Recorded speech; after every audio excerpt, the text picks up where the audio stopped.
Message देंगे, मुसलमान की लड़ाई हमारी लड़ाई है और हमारी लड़ाई आपकी लड़ाई है।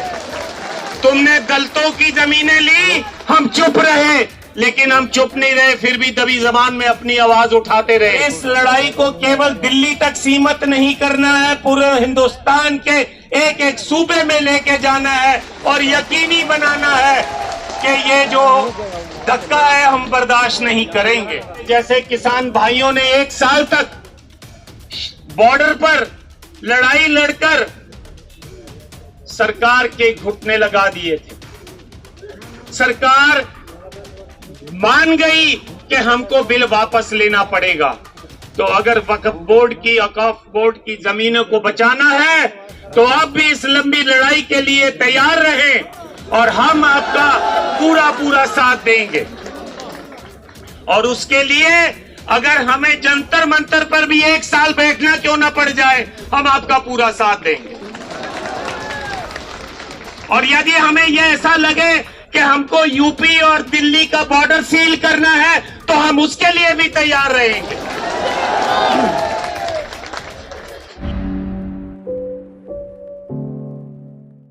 बिस्मिल्लाहिर्रहमानिर्रहीम। मंच पर मुस्लिम जगत के धार्मिक और सियासी आगू साहिबान और पूरे हिंदुस्तान से आए हुए मुस्लिम भाइयों, मैं आज यहां पर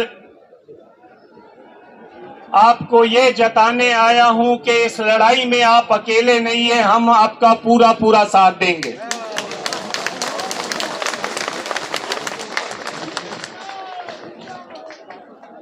हिंदुस्तान की सरकार कोई भी हो, उसकी हमेशा ये कोशिश रही है कि मुसलमानों को, सिखों को, ईसाइयों को, सबको अकलियतों के रूप में वो इकट्ठा कर, अलग अलग करके तो अपनी लड़ाई जो लड़े।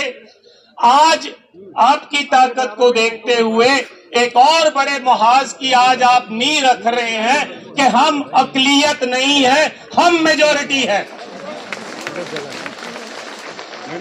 और ये तब मुमकिन हो सकता है जब हमारी लड़ाई आपकी हो और आपकी लड़ाई हमारी हो।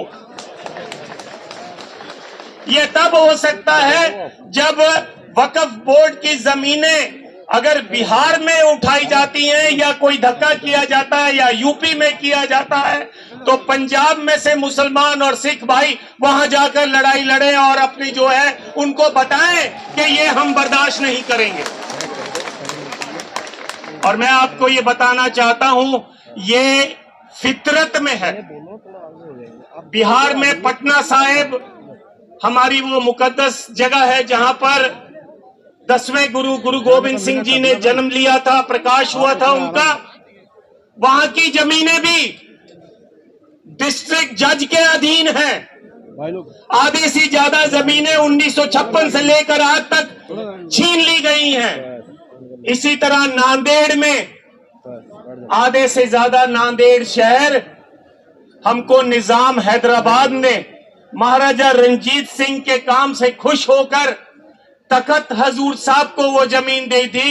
उस नांदेड़ शहर की आधा से ज्यादा जमीन जो है महाराष्ट्र की सरकार ने कब्जा किया हुआ है। पिछले 12 सालों से चुनाव नहीं होने दे रहे हैं और उनका पूरा मंसूबा है कि हमने जो है उस कमेटी के ऊपर अपनी जो है हुकूमत चलानी है। तो मेरा आपसे यही कहना है कि वक्फ बोर्ड की जमीन गरीब की जमीन है। वक्फ बोर्ड की जमीन धार्मिक बंदे की जमीन है जिसने दसवंध दिया, कहा भी चलो मेरे दादा दुनिया छोड़ गए हैं, उनकी याद में मैं थोड़ी सी जमीन देता हूं जहां पर कोई मदरसा खुल सके, जहां पर कोई अस्पताल बन सके। लेकिन सरकार को ये मंजूर नहीं है। सरकार आपका टेस्ट ले रही है, आपको इस टेस्ट में पास होना है और इस लड़ाई को केवल दिल्ली तक सीमित नहीं करना है, पूरे हिंदुस्तान के एक एक सूबे में लेके जाना है और यकीनी बनाना है कि ये जो धक्का है हम बर्दाश्त नहीं करेंगे। मेरी आपसे गुजारिश है डॉक्टर इलियास साहब से, बाकी सारे जो सज्जन यहाँ पर बैठे हैं उनसे भी इसको केवल एक दिन का धरना मत बनाओ।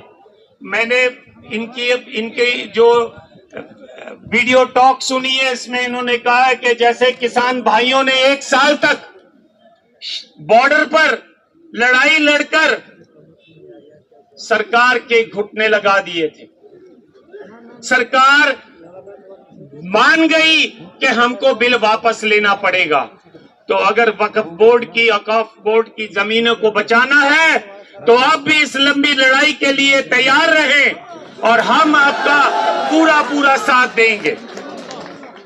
और उसके लिए अगर हमें जंतर मंतर पर भी 1 साल बैठना क्यों ना पड़ जाए, हम आपका पूरा साथ देंगे। और यदि हमें यह ऐसा लगे कि हमको यूपी और दिल्ली का बॉर्डर सील करना है तो हम उसके लिए भी तैयार रहेंगे। ये रीजनल लड़ाई नहीं है, ये धार्मिक लड़ाई है। और धार्मिक लड़ाई धार्मिक जज्बे से ही लड़ी जा सकती है। तो आओ, हम आपका पूरा साथ देंगे। आप यकीनी बनाओ कि आप साथ लें।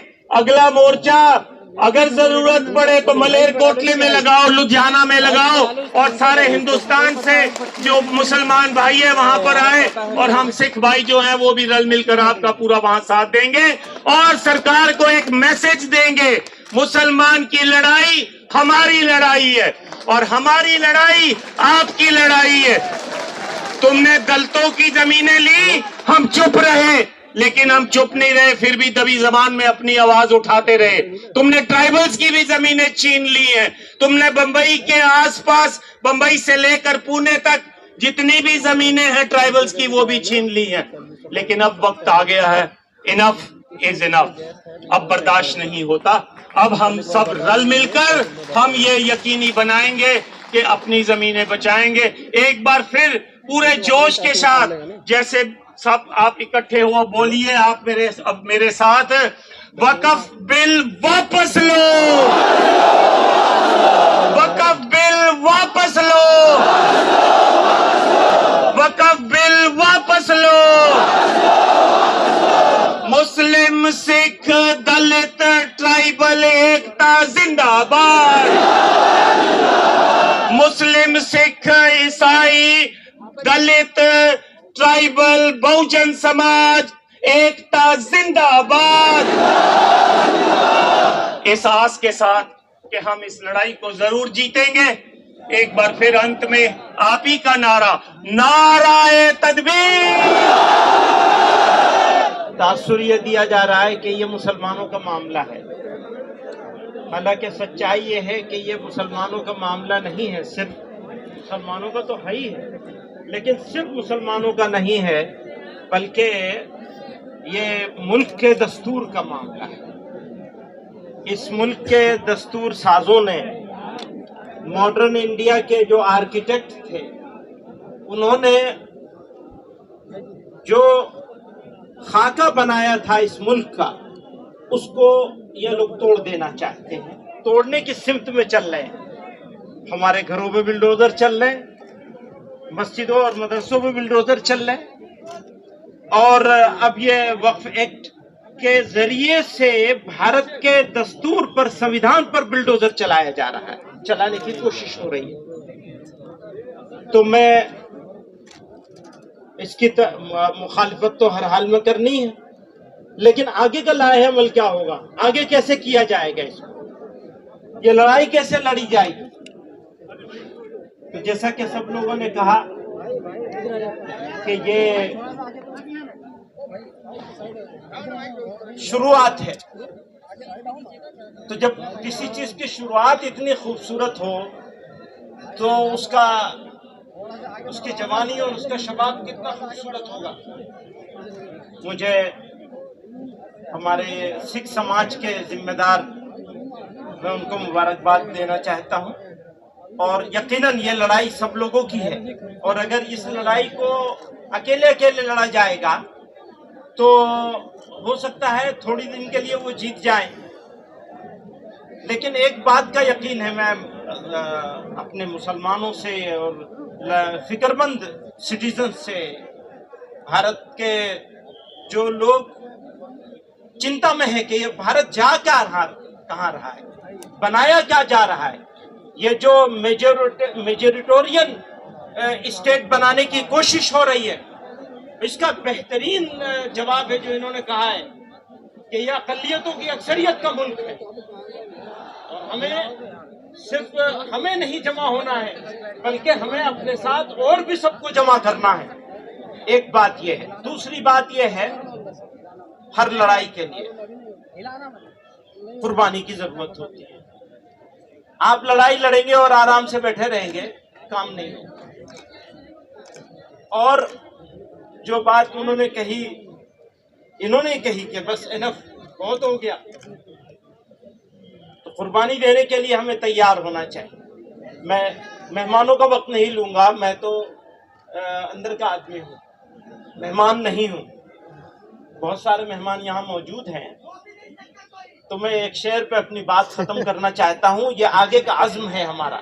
थोड़ी तकलीफ़े रसन, कली माजिद मरहूम ने कहा था, थोड़ी तकलीफ़े रसन फिर थोड़ी सी तकलीफ़ेदार। रसन कहते हैं जेल को। तो अब सिर्फ सड़क से काम नहीं चलेगा, थोड़ी तकलीफ़े रसन फिर थोड़ी सी तकलीफ़ेदार, उसके बाद है दोस्तों आराम ही आराम है।